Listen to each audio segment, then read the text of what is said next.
अस्सलाम वालेकुम वरहमतुल्लाहि वबरकातुहू। दोस्तों, आउं अली हसन अब्बासी। किताब आहे दयारे दिल ऐं दास्ताने मोहब्बत।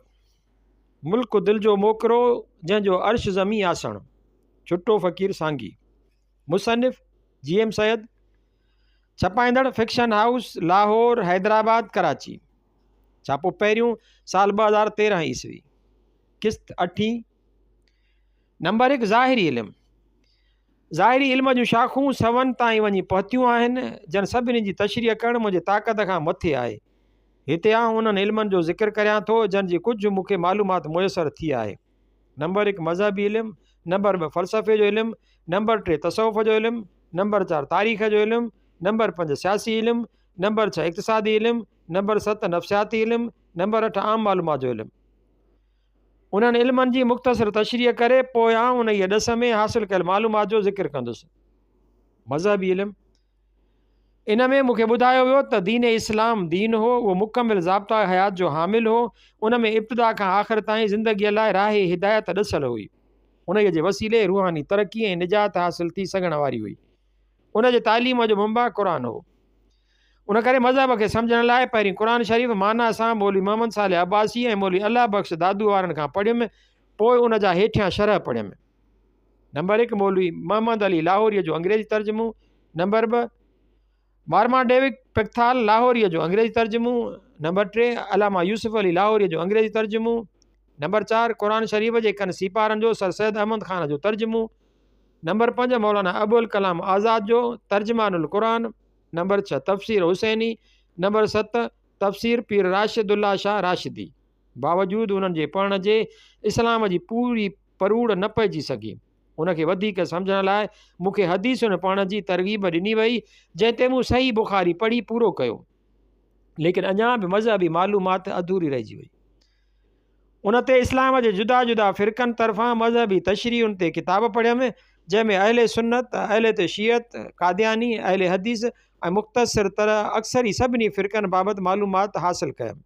लेकिन बावजूदि उन जे बि दिलि खे तस्कीन कान आई, जंहिं ते मूंखे चयो वियो त मिड़नी मज़हबनि जे तक़ाबुली तालीम हासिलु करियां। पोइ पतो पवंदुमि त कसरत मज़ाहिब पोयां बुनियादी वहदत समायल हुई। उन ते पहिरीं हिंदू धर्म जा हेठियां किताब पढ़ियमि। नंबर 1 भगवत गीता, महाभारत, रामायण, मनुस्मृति, योग विशस्त, वेदांत ते चंद किताब, स्वामी विवेकानंद जा अमेरिका में मज़हब ते लेक्चर, स्वामी राम तीरथ जा लेक्चर, ब्रह्मो समाज ते चंद किताब, राधा स्वामी मत ते चंद किताब, चिदाकाशी मत जो किताब, रामकृष्ण मत ते कुझु किताब पढ़ियमि। महात्मा बुद्ध जी हयाती, उन जे 18 अहकामनि ते किताब पढ़ियमि। 3 जैन धर्म जे मुख़्तलिफ़ फ़िरक़नि जो अहवाल पढ़ियमि, ख़ुसूसन योगियुनि, दिगांबरनि ऐं आदोतनि जो मुख़्तसिर ज़िक्र। 4 फ़ारसी मज़हब जी आम मालूमात ऐं उन जी मानी, मुज़दहिक ऐं ज़राश्तर मतनि जो अहवाल पढ़ियमि। 5 क्रिश्चनिटी ते बाइबल, ओल्ड ऐं new testament, Catholic, Greek church, सेंटोरियन, जेजिस्ट, राइटस्टंट, मोनिज़म, यूनिटेरिज़म फ़िरक़नि ते किताब पढ़ियमि। 6 चीन जे ताओज़म ऐं कन्फ्यूशस मज़हबनि जो मुख़्तसिर अहवाल पढ़ियमि। 7 गुरु नानक, कबीर भगत जी तालीमात जो बि मुख़्तसिर मुतालियो कयुमि, पर जीअं पढ़ंदो वियुसि तीअं मुंझारो वधंदो वियो। हज़रत बुल्ला शाह अहिड़ी हालत जी तर्जुमानी हेठियनि लफ़्ज़नि में कई आहे। ओदी तस्बीहां छोटियां छोटियां बाबे साईं दा बड़ा झपाल, पढ़ंदे पढ़ंदे उमिरि गई खोथा एक न बाल। शाह अब्दुल लतीफ़ बि उन ई लाइ हेठीअ तरह फरमायो आहे, सा सिट न सारीन अलिफ़ जंहिंजे अॻ में, नाहक निहारीन पना ॿिया पिरण लाइ। नंबर 2 फ़लसफ़े जो इल्मु। जॾहिं मज़हबी किताबनि तरफ़ां दिली तस्कीन या तशफ़ी न थी सघी, त मूंखे ॿुधायो वियो त मज़हबनि जी माना ऐं मफ़हूम सम्झण लाइ फ़लसफ़े जी वाक़फ़ियत निहायत ज़रूरी हुई। उन करे उन ते किताब पढ़णु शुरू कयमि। मग़रिबी फ़लसफ़े ते प्लेटो, अरिस्तातालीस, फेशागोरस, न्यूप्लाटानिज़म, हेगल, एस्पोनोज़ा, कार्ल मार्क्स ऐं ॿियनि जा कुझु किताब नज़र मां कढियमि। मशरिकी फ़िलासाफ़ीअ ते राधा कृष्णा मेनन जे इंडियन फ़िलासफ़ी, इब्न अरबी, शाह वलीउल्लाह, इमाम गज़ाली वग़ैरह जा किताब पढ़ियमि। उन्हनि जे पढ़ण बाद मज़हब जे वहम परस्तीअ खां आज़ादु थी अकुल जे बुनियाद ते मज़हब ते सोचणु लॻुसि।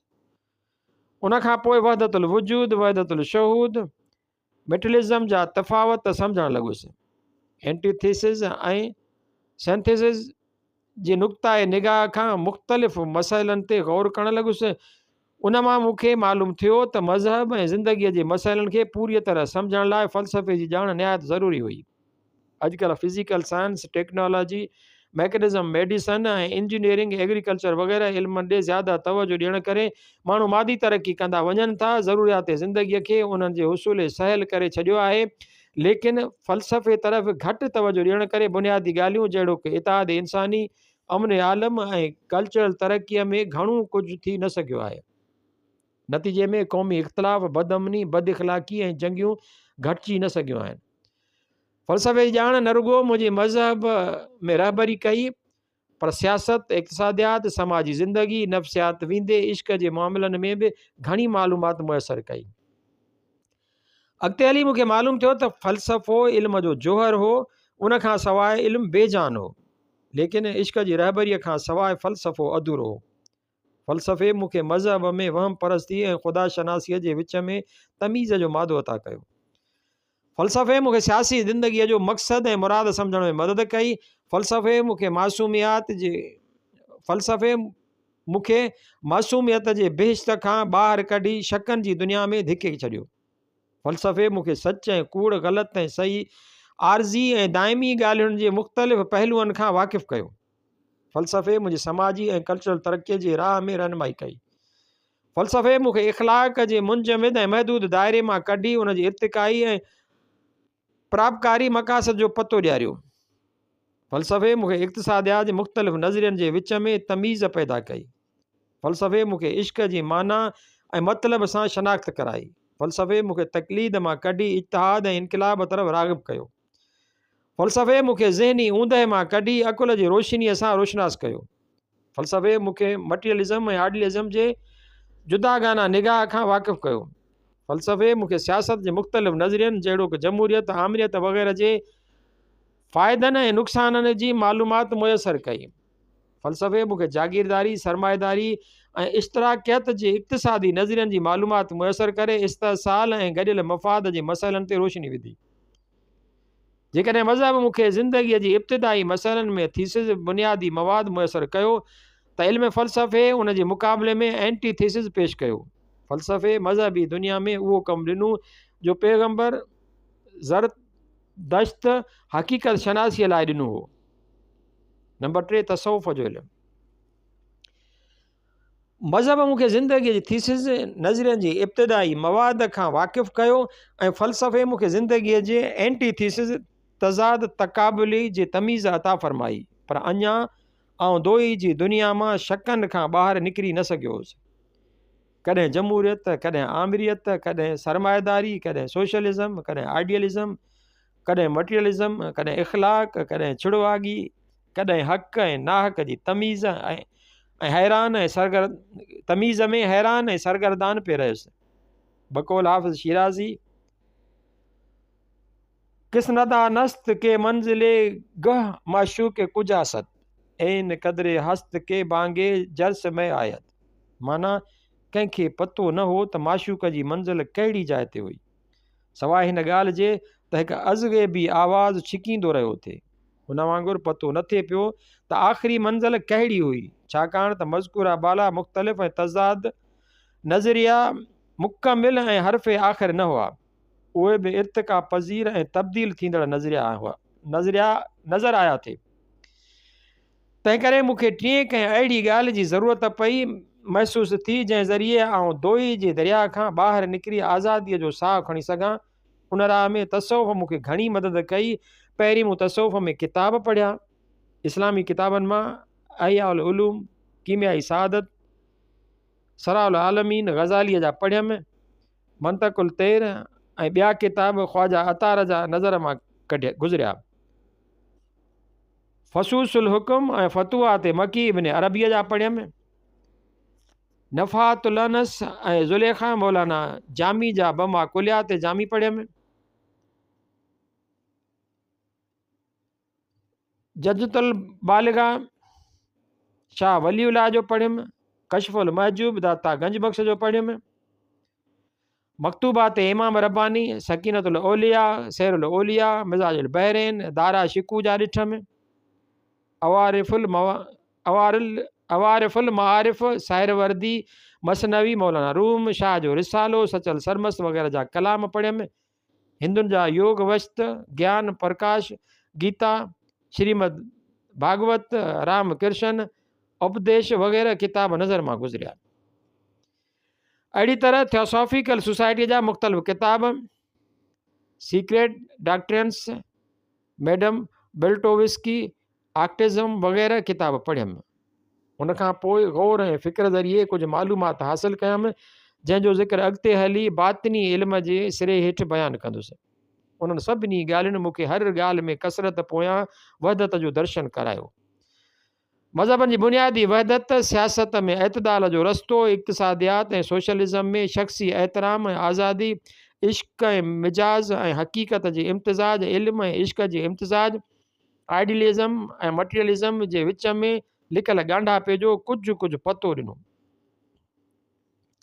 नज़रिए वहदतुल वजूद न रुगो मज़हब जी राह में रहबरी कई, पर सियासत, मादा ऐं जिस्म ते बि उन जे असर खां वाक़ुफ़ु कयो। नंबर 4, तारीख़ जो इल्मु। तारीख़ी मालूमात मूंखे इंसानी ज़िंदगीअ जी नशेब ऐं फराज़ खां आगाह कयो। उन जे पढ़ण बाद आउं ईअं महसूसु करणु लॻुसि ॼणु त हिमालय जबल जे चोटीअ तां बीही दुनिया जे हज़ारे वरियनि जी कारगुज़ारीअ खे सिनेमा वांगुरु ॾिसी रहियो हुउसि। उन मूंखे ज़िंदगीअ जे हर मसइले बाबति मुफ़ीद मालूमात मुयसरु कई। तारीख़ मूंखे मुख़्तलिफ़ अफ़राद जे जुदा जुदा रुझानात ऐं कारकर्दगीअ जो इल्मु अता कयो। तारीख़ मूंखे क़ौमुनि जी नशेब फराज़, तरक़ी ऐं तनज़ुल ऐं उन जे असबाब सां रोशनास करायो। तारीख़ मूंखे इंसान ज़ात जी इर्तिक़ाई मदारिज खां वाक़िफ़ु कयो। तारीख़ मूंखे ज़मीन जे सदियुनि खां लिकल ख़ज़ाननि जी ख़बर ॾिनी। तारीख़ मूंखे मज़हबनि जी इब्तिदाई मदारिज, इर्तिक़ा ऐं उन्हनि जी इंसान ज़ात ते कारकर्दगी खां वाक़िफ़ु कयो। तारीख़ मूंखे दुनिया जी दाइमी ऐं आर्ज़ी अशिया ऐं हक़ाइक़ खां आगाह कयो। तारीख़ मूंखे नज़रियनि ऐं अक़ीदनि जे ज़माने में हक़ीक़तुनि जे आधार ते थींदड़ तब्दीलियुनि जी ख़बर ॾिनी। तारीख़ मूंखे आगाह कयो त वेद, बाइबल, महाभारत, क़ुरान ऐं ॿिया केतिरा ई किताब, इल्म ऐं साइंसूं सभु ज़माने जे लखा वरियनि जी तजुर्बे ऐं तब्दीलीअ वारे किताब जा वर्क हुआ। तारीख़ मूंखे ज़हन नशीन कयो त उहो कुदरत जे कारोबार जी विकाया नवेस हुई। ज़माने लाइ क़ुरान में चयलु हो त उनखे घटि वधि न ॻाल्हायो, जो उहो अलाह जो करतब हो। तारीख़ खां मूंखे पतो पियो त कंज़ुल कैफ़ कान आक़िबतुल मुकज़्ज़िबीन, माना नज़र करे ॾिसो त ग़लति कारनि जो हशर छा थियो, जो माना ऐं मतिलबु कहिड़ो हो। तारीख़ मूंखे हक़ ऐं नाहक जी कसवटीअ जो कमु ॾिनो। तारीख़ मूंखे आर्ज़ी ऐं देर पा अशिया जे मापण जे गज़ जो कमु ॾिनो। तारीख़ मूंखे ॿुधायो त जहिड़ीअ तरह ज़िंदगी ला इंतहा अबदी अज़ली हुई, अहिड़ीअ तरह उन जी तारीख़ बि अबदी ऐं अज़ली हुई। जिन क़ौमुनि तारीख़ी हिदायत ते अमल करण खां मुंहुं मोड़ियो या हिदायत न वरिती, उहे तबाह थी वियूं। तारीख़ मूंखे ज़हन नशीन करायो त दुनिया जी हर मादी शइ जी इब्तिदा बि हुई त इंतहा बि हुई। हिन सिफ़ाती दुनिया जी का शइ लाज़वाल न हुई। नंबर 5, सियासी इल्मु। मुआशिरे जी जोड़जक ऐं इंतिज़ाम सां वास्तो रखंदड़ मामलनि जे इल्म खे सियासत सॾिबो आहे। जोड़जक में सियासी जमातूं, लोकल बॉडीज़, असेंबलियूं अची वञनि थियूं। इंतिज़ाम में हुकूमत जो आइन, क़ाइदा कानून ऐं हलाइण जा तरीक़ा शुमार थी सघनि था। 1920 ईस्वीअ में 16 वरियनि जी उमिरि जो होसि, उन्हनि ॻाल्हियुनि में दिलचस्पी वठणु लॻुसि, जंहिंजो कुझु अहवाल अमल जे सिरे हेठि ॾिनो वेंदो। हिते सिर्फ़ु उन जे इल्म बाबति अहवाल पेश करियां थो। जॾहिं 1928 ईस्वीअ दारे ज़िला लोकल बोर्ड कराचीअ जो प्रेसिडेंट चूंडियुसि ऐं अलामा आई काज़ीअ वटि वञणु लॻुसि त हिन मूंखे मशवरो ॾिनो त उन्हनि इदारनि में आम माण्हुनि वांगुरु बिना कंहिं ॼाण जे सिर्फ़ु नाले, नामूस ऐं इक़्तिदार जी हवस ख़ातिर दिलचस्पी वठण खां बहितर हो त सियासी नज़रियनि जी मालूमात हासिलु करियां। संदसि चवणु हो त उन वक़्त ताईं मुल्कनि जी सियासत जो इल्मु वसी ज़ख़ीरे जो हामिल थी वियो हो। उन जी बुनियादी मतन ऐं मक़सदनि जी वाक़फ़ियत खां सवाइ सियासत में कमु करणु ऊंदहि में थाफोड़ा हणण जे बराबरि हो। तंहिं करे बहितर हो त उन मां इब्तिदाई ॼाण मालूम करण लाइ के किताब पढ़ां। पोइ हिन चूंडे पहिरीं मूंखे हिकु नंढो किताबु अरिस्तातालीस जो लिखियलु पढ़ण लाइ ॾिनो। उनखां पोइ प्लेटो जी रिपब्लिक पढ़ायईं। बाद में रोमन सियासत ते सरसरी मालूमात हासिलु करण लाइ के किताब ॾिनई। अहिड़ीअ तरह किताबनि पढ़ण बाद शौक़ु जाॻियो ऐं सियासत जे मुख़्तलिफ़ पहलुअनि ते किताब पढ़णु शुरू कयमि, जंहिंमां मालूम थियो त सियासत मुल्क हिकु वसी साइंस थी चुकी हुई। उन मां पतो पवणु लॻो त क़बाइली निज़ाम, अमीराना निज़ाम, बादशाही निज़ाम, शहरी हुकूमत, शाहूकारी निज़ाम, हुकूमत आमिरियत, अवामी आमिरियत, जमहूरियत ऐं उन्हनि जे मुख़्तलिफ़ क़िस्मनि में कहिड़ो तफ़ावत हो। उन जे क़िस्म जे मुख़्तलिफ़ सियासी निज़ामनि दुनिया जी जुदा जुदा जाग्राफ़ियाई ख़ितनि में कहिड़ी तरह कमु कयो हो या कयो पए, उन्हनि मां कहिड़ा फ़ाइदा ऐं कहिड़ा नुक़सान हुआ। उन्हनि जे तक़ाबली मुताले ऐं तहक़ीक़ मुंहिंजी सियासी ॼाण में वाधारो कयो। पोइ आहिस्ते थी सियासत में मुंहिंजो ज़हन शख़्सी मफ़ाद, ज़ाती इक़्तिदार, इज़त ऐं नामूस जे दायरे खां निकिरी मुल्की मफ़ाद, ख़िदमत ख़ल्क़, क़ौम ऐं अवाम जे भले ताईं वसी थियणु लॻो। हाणे शख़्सी सियासत ऐं ख़ुदि मतलबी कमनि मां मुआशिरे खे नुक़सान पहुचनि था, उन जो पतो पवणु लॻो ऐं मजमूई मफ़ाद परापकारी ऐं इंसानी हमदर्दीअ जे जज़्बे सां सियासत में कमु करण करे मुआशिरे खे जो फ़ाइदो पहुचे थो, उन मां वाक़फ़ियत थियणु लॻी। उन बाद सियासत खे इबादत वांगुरु ज़िंदगीअ जे मक़ासिद में शुमार करणु लॻुसि। क़ुरान जी आयत वमा ख़लक़तल जिन्न वल इंस अल्लाइबदून, माना असां जिन्ननि ऐं माण्हुनि खे ख़िदमत लाइ पैदा कयो आहे, जी माना सम्झ में अचणु लॻी ऐं मूं लाइ सियासी सरगर्मी इबादत जो जुज़ो बणिजी पई। अॻे जो शख़्सी ख़ुदि मतलबीअ जे तरे मां बीही उन मसइले ते नज़र कंदो हुउसि, उन जे एवज़ मथां ई चोटीअ तां बीही मुल्क, क़ौम, इंसान ज़ात जी नुक़्ताए निगाह खां ॾिसणु लॻुसि। अॻिते हली सियासत जी कारकर्दगीअ में जे लालचूं या गुमराहियूं साम्हूं आयूं, उन्हनि खां दामन छॾण लाइ मूंखे इश्क जी मार्फत हासिलु कयल ख़ुदि फरामोशीअ ऐं क़ुर्बानीअ जे जज़्बे घणी मदद कई। इब्तिदा में सियासत मुल्क ॿाराणी रांदि ॾिसण में आई, पर अॻिते हली मालूम थियो त इश्क थी आसान भायम, पर नींहुं हो औखो अधियूं। सियासत मां मूंखे मालूम थियो त जेकॾहिं उन जो सही इस्तेमालु इबादत सां हो त उन जो ग़लति इस्तेमालु असफल साफ़िलीन ॾे गेले नींदड़ हो। सियासत जेकॾहिं हिकु तरफ़ गुलनि जी सेज हुई त ॿिए तरफ़ कंडनि जो बिस्तरो बि थी सघे थो। सियासत मुल्क जे इतिहाद, अमन ऐं तरक़ीअ लाइ कारआमद बि थी सघी थिए त ॿिए तरफ़ सियासत माण्हुनि में निफ़ाक़, नफ़रत ऐं तक़रीब जो बाइस बि बणिजी सघे थी।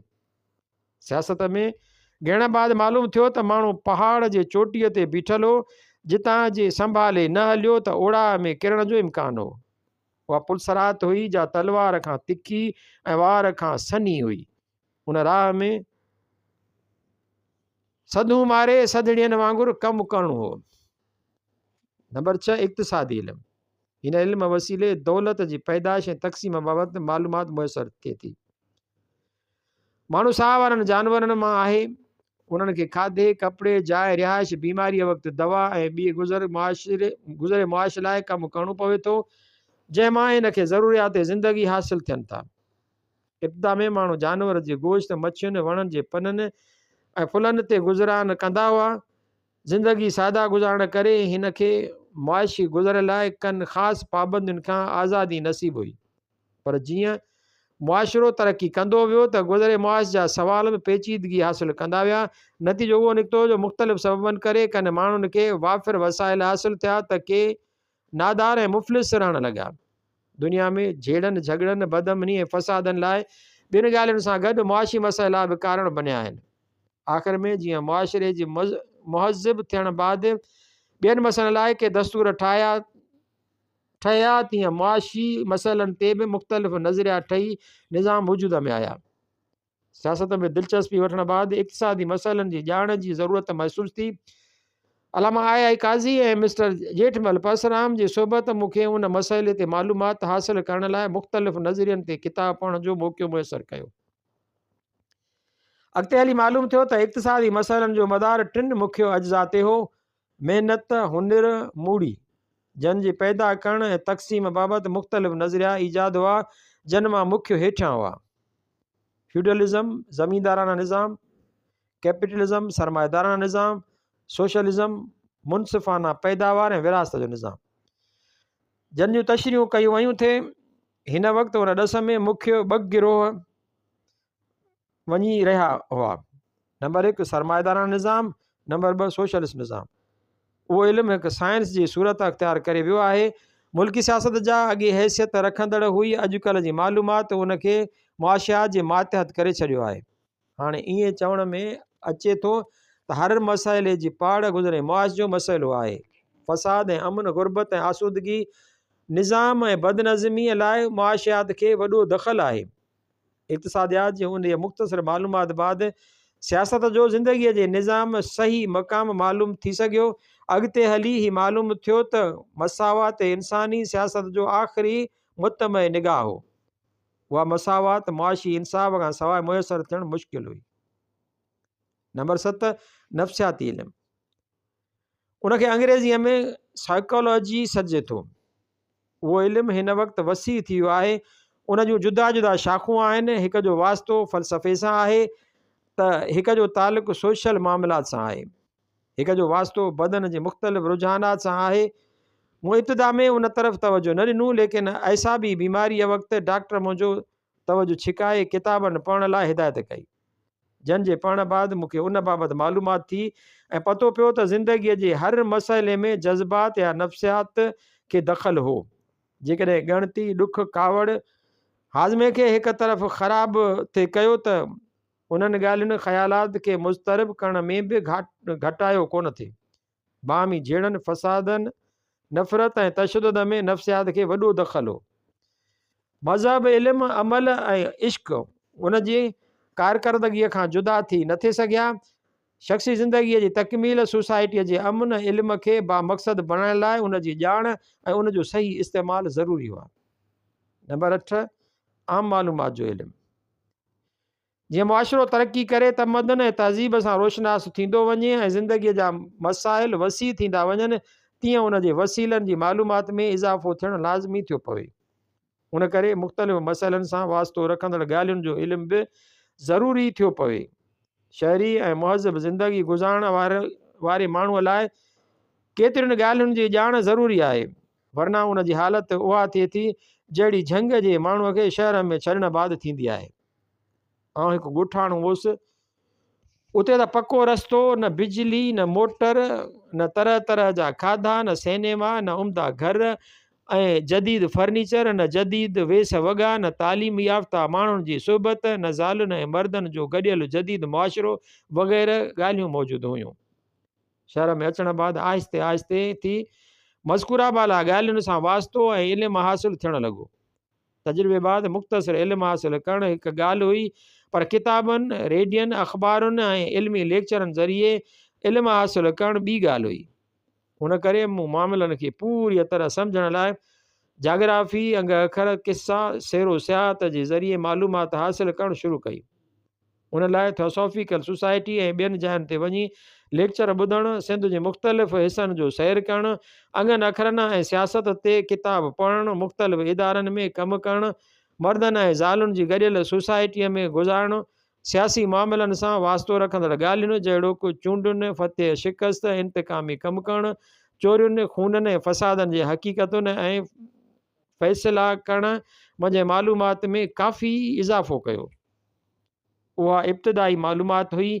अॻिते हली जॾहिं दुनिया जे मुख़्तलिफ़ मुल्कनि जा सैर ऐं सफ़र कयमि ऐं सूबाई ऐं बरे सग़ीर हिंद जे सियासी जमायतुनि सां वास्तो पियो त उन मुंहिंजी मालूमात में काफ़ी इज़ाफ़ो कयो। नव बातिनी या रूहानी इल्मु। बाती इल्म खे मुस्लमान दरवेशनि 3 क़िस्मनि में विरायो आहे। नंबर 1 अलूहियत, नंबर 2 इल्हाम, नंबर 3 इदराक। पहिरें इल्म खे ख़ासि मखसूस कयो हुआऊं पैगम्बर रसूल पैगम्बर ख़ुदा हज़रत मोहम्मद सल्लल्लाहु अलैहि वसल्लम सां। संदन चवण मुताबिक़ ॿियो को बि माण्हू उन इल्म खां मुस्तफ़ीद थियल कोन हो। ॿिए इल्हाम खे बि पैगम्बरनि लाइ मखसूस कयो माण्हू, तंहिं करे उन खे बि आम माण्हूअ जे दायरे खां ॿाहिरि रखियो वियो। टिएं इल्म बाबति संदन चवण हो त महिनत या इनायत इलाही सां उन जी माण्हुनि खे वाक़फ़ियत थी सघे थी। उन्हनि टिनी इल्मनि खे फ़ौक़ुल अक़ल क़रार ॾिनो वियो हो। हिन ॻाल्हि खां इनकार करणु ठीकु न थींदो त पैगम्बरनि, दरवेशनि, हकीमनि, शाइरनि खे जेका ग़ैर मामूली मालूमात मुयसरु थिए थी उहा रवाजी अकुल वारनि माण्हुनि खे हासिलु कान थी थिए। उन मालूमात खे नेमत इलाही सॼो या हादिसो करे वठो, पर उन मां अंदर जे अखियुनि मां परदो खजी न ॿुधल, न ॾिठल, न महसूसु कयल ॻाल्हियूं मालूम थियनि थियूं। उन पोएं इल्मु हासिलु करण लाइ मूं घणी कोशिशि कई। रोज़ा रखियमि, वज़ीफ़ा कढियमि, मुर्शिद वठी ज़िक्र कयमि, पर को ख़ासि फ़ाइदो हासिलु न थियो। उन क़िस्म जी मालूमात लाइ ॿियो तरीक़ो ख़्वाबनि जो ॾसियो वियो थिए, जिन खे रवैया सादिका जे नाले सां सॼाऊं थिए। ख़्वाबनि जो दुनिया जे मुख़्तलिफ़ मुल्कनि में जुदा ताबीरूं कयूं वयूं हुयूं। जदीद नफ़्स जे माहिरनि जो चवणु हो त दिमाग़ सुम्हण खां पोइ मुख़्तलिफ़ सबबनि जी बिना ते ख़्वाब ॾिसे थो, जो खाधे गुज़िरियल ॾींहंनि जी वाक़ियात, ख़्वाहिशुनि वग़ैरह करे आखाणी ठाहे मंज़र पेश करे थो। कन दरवेशनि हुनखे मलूकुती दुनिया जो सैर सॼो आहे। संदन चवणु हो त तज़किया नफ़्स, ज़िक्र अज़कार, वज़ीफ़नि या मुर्शिद जे तसरुफ़ ज़रिए हज़्ब ख़्वाहिश ख़्वाब ॾिसी रूहनि जूं मुलाक़ातूं करे नामालूम ऐं पुरइसरार मसइलनि बाबति अहवाल मालूम थी सघिया थे। मूं उन लाइ मुख़्तलिफ़ तरीक़ा इस्तेमालु कया, पर ख़ातिर खां नतीजो न निकितो। जॾहिं बहकी मूंखे ख़्वाब ॾिठुमि त उहे इतफ़ाक़ी हुआ ऐं कन तरीक़नि ज़रिए हासिलु थी न सघिया हुआ। उन बाबति ॿियो रस्तो गौर फ़िक्र जो हो। उन बाबति मूं 3 ज़रियनि सां तजुर्बा कया। ओचितो कंहिं हादिसे, निज़ारे या पढ़ण बाद, कंहिं ख़ासि फ़िक्रे ते ध्यानु छिकिजी वञण बाद के ॻाल्हियूं मालूम थिए थियूं।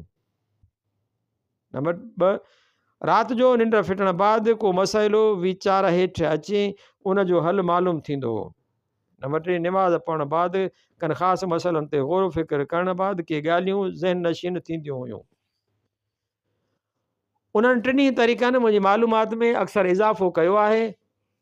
मिसाल लाइ अहिड़ी तरह कयल मालूमात लाइ चंद नुक़्ता हेठि पेश करियां थो। 23 फ़रवरी 1928 ईस्वी मुताबिक़ 1 रमज़ान 1346 हिजरी सुबुह जो रोज़ो रखी फजर नमाज़ पढ़ी 7:30 बजे सुबुह जो फ़िक्र करण बाद मालूमात मुयसरु थी, सा उन वक़्तु नोटबुक में दर्ज करे छॾी हुअमि। उहा हेठि आहे।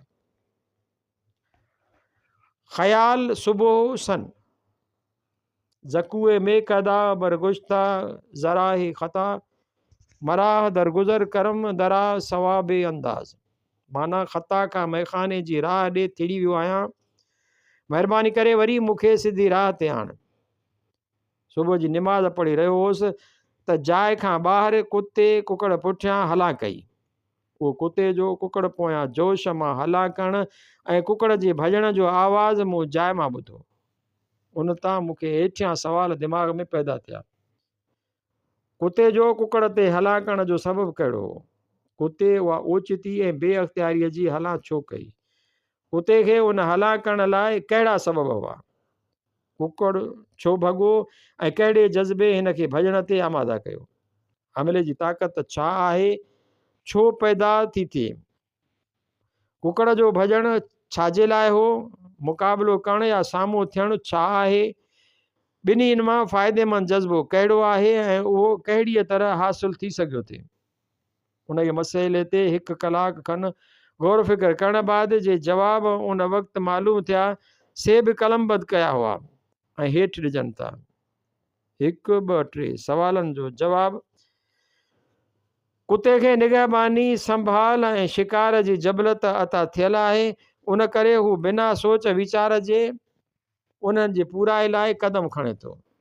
कुकड़ खे संदसि हद में बेजान दख़ल अंदाज़ी कंदे ॾिसी यकदमि गुस्से में अची हिन जे कढण लाइ हमिलो कयो।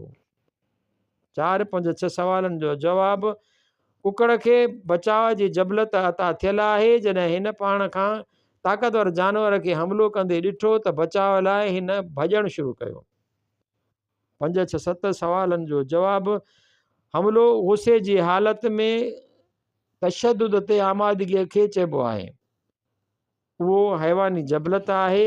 भॼण बचाव जी जबलत आहे जा कमज़ोर बचाव लाइ क़दम आणे थो। 7 ऐं 8 सवालनि जो जवाबु। मुक़ाबिलो करण बि बचाव जी ख़्वाहिश आहे या बाज़े मजबूरीअ जी हालत में बाज़े क़ुवत जी नुमाइश तौरु कतब अचे थी।